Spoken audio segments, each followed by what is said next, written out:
Bismillahirrahmanirrahim. Assalamualaikum warahmatullahi wabarakatuh. Selamat siang kepada para siswa kelas 10 SMA Negeri 1 Kadugede tahun pelajaran 2020-2021. Terlebih dahulu marilah kita panjatkan puji dan syukur kehadirat Allah Subhanahu wa taala yang telah memberikan kenikmatan kepada kita, khususnya nikmat sehat, sehingga alhamdulillah hari ini merupakan hari ketiga di dalam kegiatan masa pengenalan lingkungan sekolah yang harus diikuti oleh peserta didik baru. Selanjutnya sholawat beserta salam semoga selalu tercurah limpah kepada junjungan kita Nabi Agung Muhammad SAW, kepada keluarganya, para sahabatnya, dan mudah-mudahan kepada kita selaku umatnya yang insya Allah selalu patuh dan taat terhadap ajarannya. Amin ya rabbal alamin. Anak-anakku yang Bapak cintai, pada sesi yang akan Bapak sampaikan yaitu berkaitan dengan materi tentang kurikulum dan pembelajaran. Hal ini perlu disampaikan kepada anak-anakku, khususnya peserta didik kelas 10 yang baru, supaya pemahaman kaitan dengan kurikulum dan pembelajaran ini betul-betul menjadikan minimal pengetahuan bagi Anda, dan itu juga menjadi pedoman bagi Anda para siswa kelas 10 yang baru ini, menjadi pedoman di dalam pembelajaran.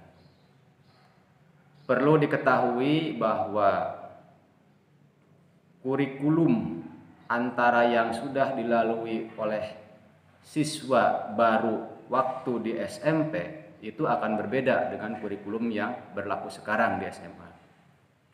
Nah, oleh karena itu dipandang perlu berkaitan dengan penyampaian tentang pemahaman kurikulum dan pembelajaran ini di dalam masa pengenalan lingkungan sekolah ini supaya betul-betul siswa bisa memahami. Baik, berkaitan dengan kurikulum ini tidak terlepas dari apa yang disebut dengan kegiatan pembelajaran. Nah, pembelajaran itu sendiri itu akan berangkat dari kurikulum yang harus dibuatkan oleh sekolah. Nah, pembelajaran itu merupakan suatu proses pengembangan potensi dan pembangunan karakter setiap peserta didik sebagai hasil dari sinergi antara pendidikan yang berlangsung di sekolah, keluarga, dan masyarakat. Nah, proses tersebut memberikan kesempatan kepada peserta didik untuk mengembangkan potensi mereka menjadi kemampuan yang semakin lama semakin meningkat di dalam sikap, apakah itu spiritual dan juga sikap sosial. Tidak hanya itu, juga termasuk pengetahuan dan keterampilan yang diperlukan dirinya untuk hidup dan untuk bermasyarakat, berbangsa, serta berkontribusi pada kesejahteraan hidup umat manusia. Nah, indikator pencapaian kompetensi yang pertama adalah perilaku yang dapat diukur dan atau diobservasi untuk kompetensi dasar. Pada kompetensi inti yang di dalam kurikulum 2013 itu sering kita menyebutnya itu adalah KI 3 dan KI 4.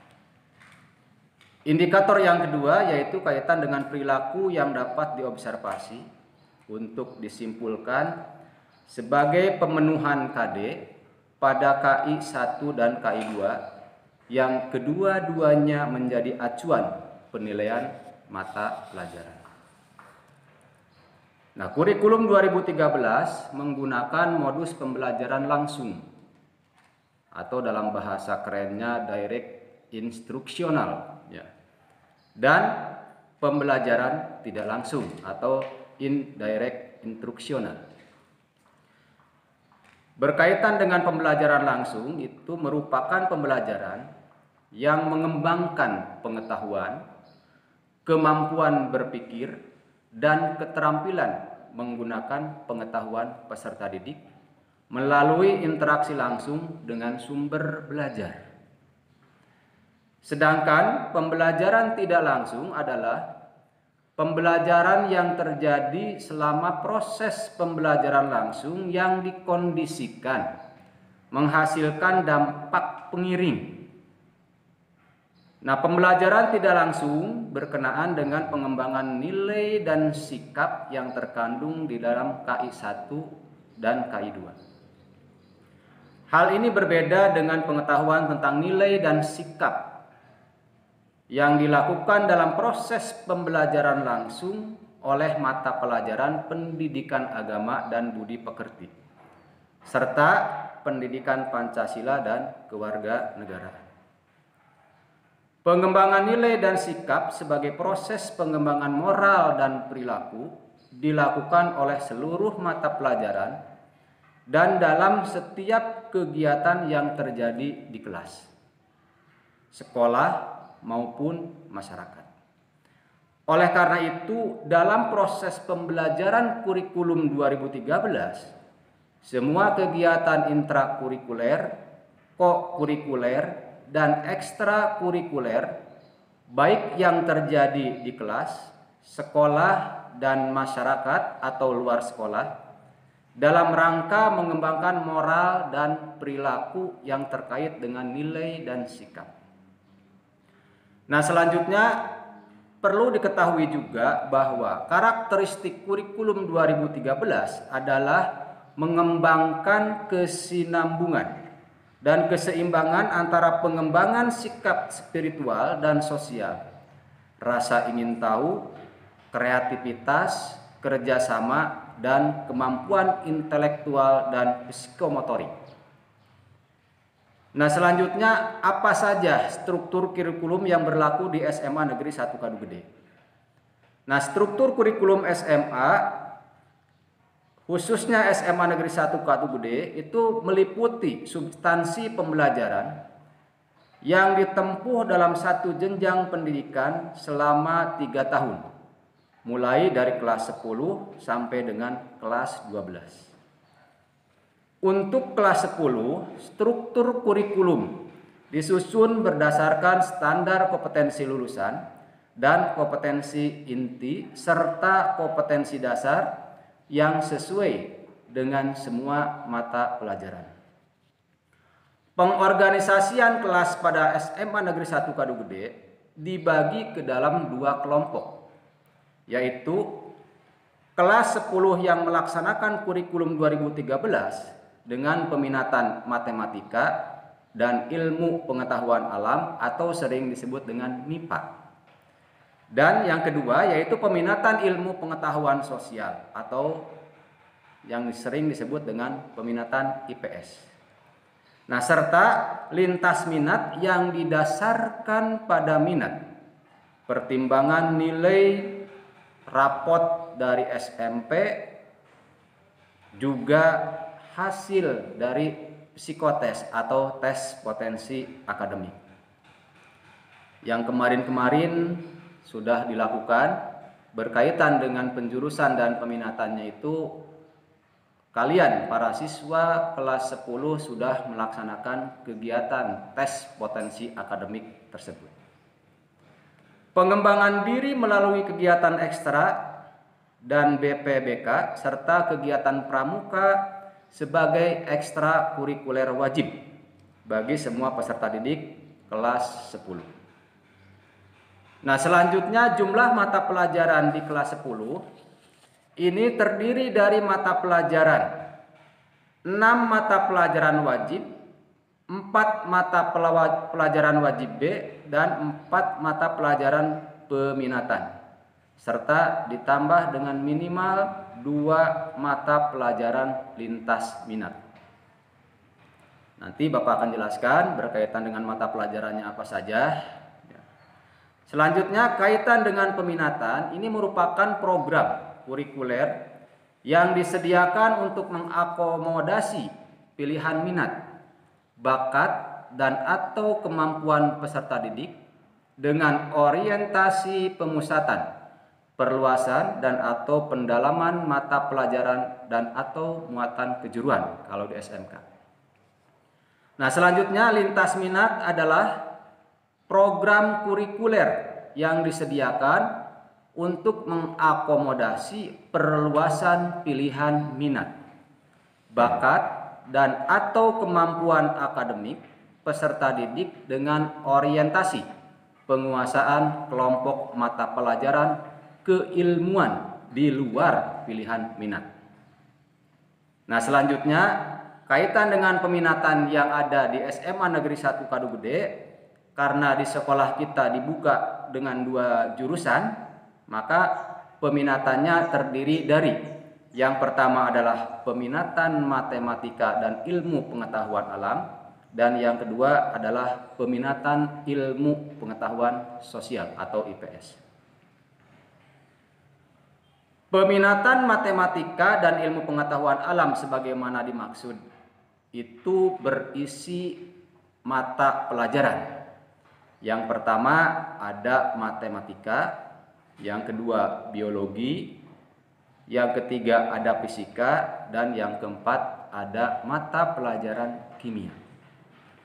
Selanjutnya peminatan ilmu pengetahuan sosial sebagaimana dimaksud itu berisi mata pelajaran geografi, sejarah, sosiologi, dan ekonomi. Mata pelajaran lintas minat di SMA diambil dari luar kelompok peminatan akademiknya. Mata pelajaran lintas minat diambil sesuai dengan beban belajar minimal yang diperlukan. Nah, struktur kurikulum SMA Negeri 1 Kadu Gede kelas 10. Yang pertama tadi sudah Bapak sampaikan bahwa ada 6 mata pelajaran yang termasuk pada kelompok A atau kelompok wajib. Yaitu 1. Pendidikan agama dan budi pekerti dengan alokasi jumlah jam pelajaran di dalam 1 pekan atau 1 minggu itu adalah 3 jam pelajaran. Yang kedua ada pendidikan Pancasila dan kewarganegaraan dengan alokasi waktu jumlah pelajarannya adalah 2 jam pelajaran. Yang ketiga bahasa Indonesia dengan alokasi waktu jam pelajarannya adalah 4 jam pelajaran. Selanjutnya yang keempat matematika. Nah, matematika ini merupakan matematika wajib yang ada di kelompok MIPA atau jurusan MIPA, juga ada di jurusan IPS dengan jumlah jam pelajaran sebanyak 4 jam pelajaran. Selanjutnya sejarah Indonesia. Sejarah Indonesia itu juga ada di kelompok MIPA maupun juga IPS dengan jumlah jam pelajaran yaitu 2 jam pelajaran. Yang ke-6 yaitu bahasa Inggris. Nah, bahasa Inggris jumlah jam pelajarannya adalah 2 jam pelajaran. Selanjutnya kelompok B ini juga masih wajib. Terdiri dari mata pelajaran seni budaya yaitu jumlah jam pelajarannya 2 jam pelajaran. Selanjutnya pendidikan jasmani dan olahraga kesehatan atau Penjas Orkes, jumlah jam pelajarannya 3 jam pelajaran.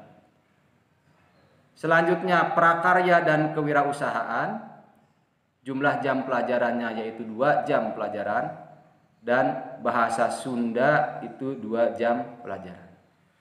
Nah, itu merupakan mata pelajaran yang ada di kelompok B atau wajib.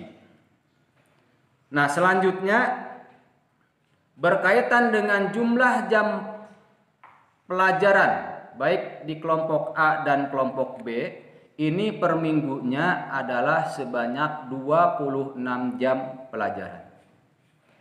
Selain kelompok A dan kelompok B, Ada juga mata pelajaran yang termasuk kepada kelompok peminatan. Nah, berkaitan dengan mata pelajaran peminatan ini, ada tujuan kenapa harus ada mata pelajaran peminatan. Nah, tujuannya yang pertama untuk memberikan kesempatan kepada peserta didik mengembangkan minatnya dalam sekelompok mata pelajaran sesuai dengan minat keilmuannya di perguruan tinggi. Yang kedua, untuk mengembangkan minatnya terhadap suatu disiplin ilmu atau keterampilan tertentu. Jadi nanti ada mata pelajaran peminatan yang nanti itu menjadi dasar pada saat para siswa kelas 10 itu memiliki cita-cita untuk melanjutkan ke perguruan tinggi itu, apakah minat dalam kelompok MIPA atau dalam IPS. Nah, perlu Bapak sampaikan bahwa kelompok peminatan yang ada di kelompok MIPA terdiri dari yang pertama ada matematika.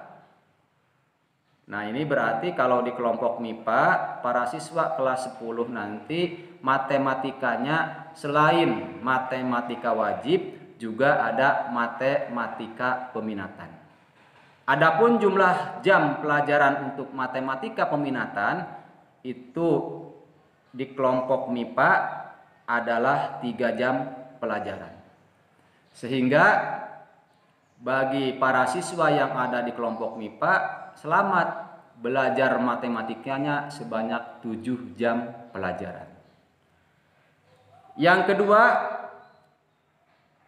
mata pelajaran peminatan yang ada di MIPA adalah biologi dengan jumlah jam pelajarannya adalah 3 jam pelajaran.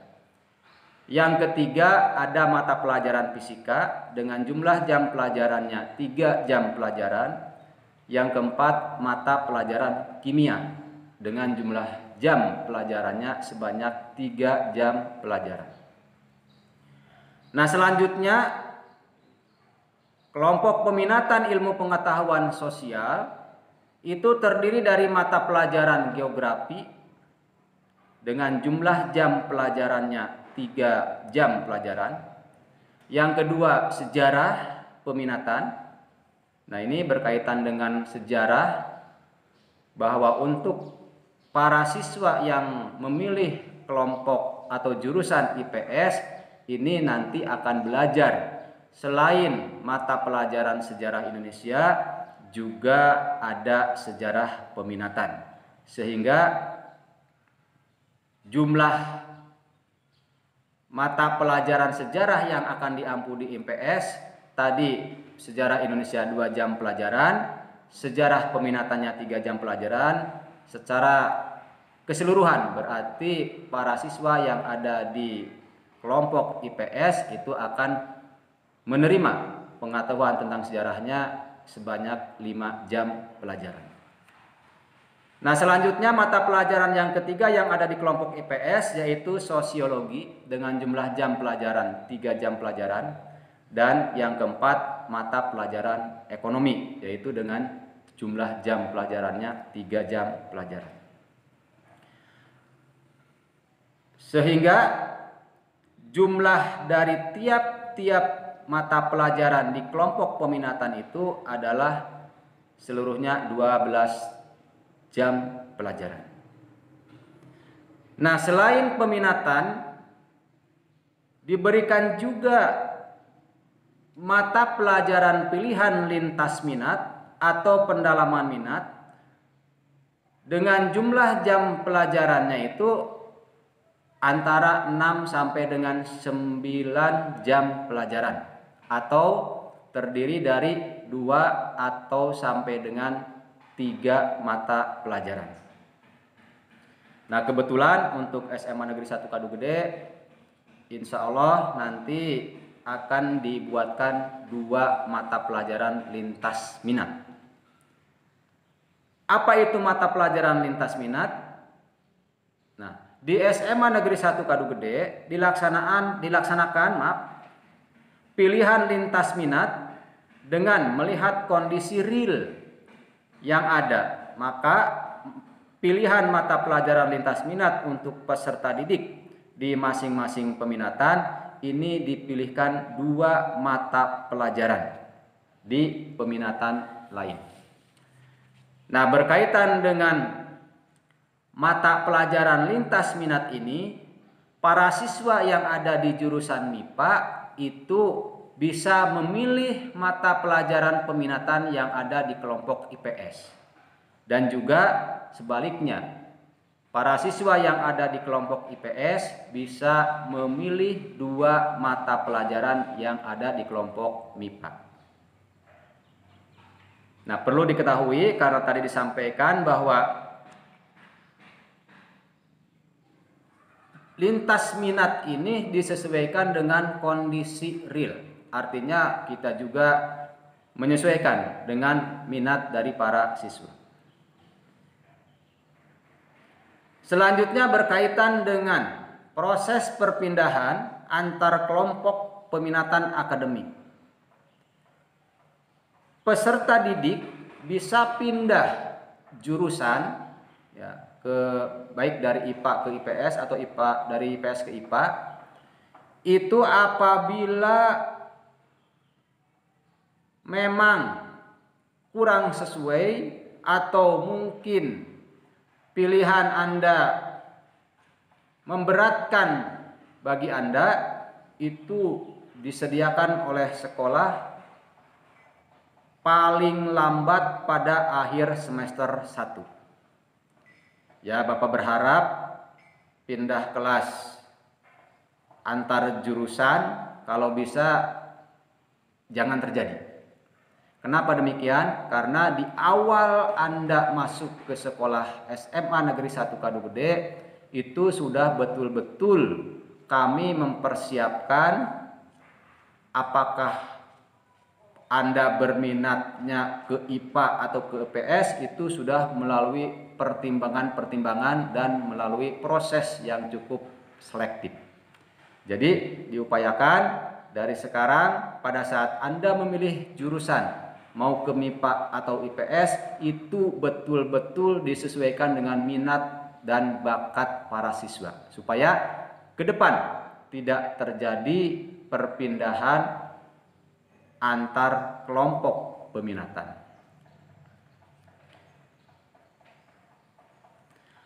Selanjutnya perlu diketahui oleh para peserta didik baru berkaitan dengan penilaian. Nah, penilaian untuk kurikulum 2013 yang saat ini digunakan yaitu menggunakan angka skala 0 sampai dengan 100. Yang mencakup penilaiannya adalah penilaian pengetahuan, penilaian sikap, dan penilaian keterampilan. Selanjutnya ada perubahan nomenklatur. Kalau dulu mungkin waktu di SMP Anda pernah mendengar adanya ulangan. Apakah itu ulangan tengah semester, ulangan akhir semester, atau ulangan kenaikan kelas. Nah, kata ulangan sekarang dirubah dan diganti menjadi penilaian. Penilaian dalam bentuk penilaian akhir semester yang selama ini adalah bagian dari tugas pendidik. Sekarang merupakan bagian dari penilaian satuan pendidikan dengan nomenklaturnya yaitu penilaian akhir semester. Selain ada penilaian akhir semester, juga ada penilaian yang dilakukan oleh pendidik dalam bentuk penilaian harian. Ada juga penilaian akhir tahun dan ada penilaian ujian sekolah. Selanjutnya, laporan hasil penilaian pendidikan pada akhir semester ataupun akhir tahun itu dalam bentuk rapot nanti akan ditetapkan dalam rapat Dewan Guru berdasar hasil penilaian oleh pendidik dan penilaian oleh satuan pendidikan. Nah, berkaitan dengan penilaian sikap, ini dilaporkan dalam bentuk predikat dan atau deskripsi, dan untuk hasil penilaian pengetahuan dan keterampilan dilaporkan dalam bentuk nilai, predikat, dan deskripsi pencapaian kompetensi mata pelajaran. Selanjutnya, ketuntasan belajar. Di dalam ketuntasan belajar, ini mengacu kepada aturan. Yang pertama, penilaian berdasarkan acuan kriteria. Penilaian kemajuan peserta didik dibanding dengan kriteria capaian kompetensi yang ditetapkan. Selanjutnya, KKM ini ditentukan oleh satuan pendidikan atau standar kompetensi lulusan dan mempertimbangkan karakteristik peserta didik, karakteristik mata pelajaran, dan juga kondisi satuan pendidikan. Nah, KKM yang ada di SMA Negeri 1 Kadugede, kemarin kita sudah menyusun pembuatan KKM dari tiap-tiap mata pelajaran, kemudian digabungkan, dirata-ratakan, dan dijadikan sebagai kriteria ketuntasan minimal yang ditetapkan oleh sekolah. Adapun KKM yang disepakati dan disetujui dalam penetapan KKM sekolah adalah 70. Nah, kaitan dengan pengolahan nilai pengetahuan dan keterampilan, perlu diketahui bahwa apabila di dalam penilaian dalam setiap KD dilakukan lebih dari 1, maka itu dirata-ratakan. Dan untuk penilaian keterampilan, ini nanti perhitungannya bergantung pada jenis tagihan dalam penilaian keterampilan tadi. Kenapa? Karena ada praktik, produk, proyek maupun portofolio. Bergantung KD yang diberikan, apabila seorang guru melakukan penugasan dalam bentuk praktek dalam satu KD itu 2 kali, maka untuk penilaian keterampilan diambil dari yang nilainya adalah terbesar. Contoh, misalkan praktek dilakukan 2 kali, nilainya 66 untuk yang praktek pertama, dan yang kedua nilainya 75, maka nilai akhir yang ada di rapot adalah 75, dan itu lulus sesuai dengan kriteria ketuntasan minimal. Baik, selain program yang tadi, SMA Negeri 1 Kadugede juga ini melaksanakan program literasi dan program pembiasaan di dalam pembelajaran. Baik, itu barangkali yang perlu saya sampaikan. Mudah-mudahan penjelasan yang tadi disampaikan dapat dipahami, dan ini mudah-mudahan menjadi dasar dan pengetahuan Anda dalam melaksanakan kegiatan belajar mengajar di SMA Negeri 1 Kadugede. Semoga sukses semuanya. Billahi taufiq wal hidayah. Wassalamualaikum warahmatullahi wabarakatuh.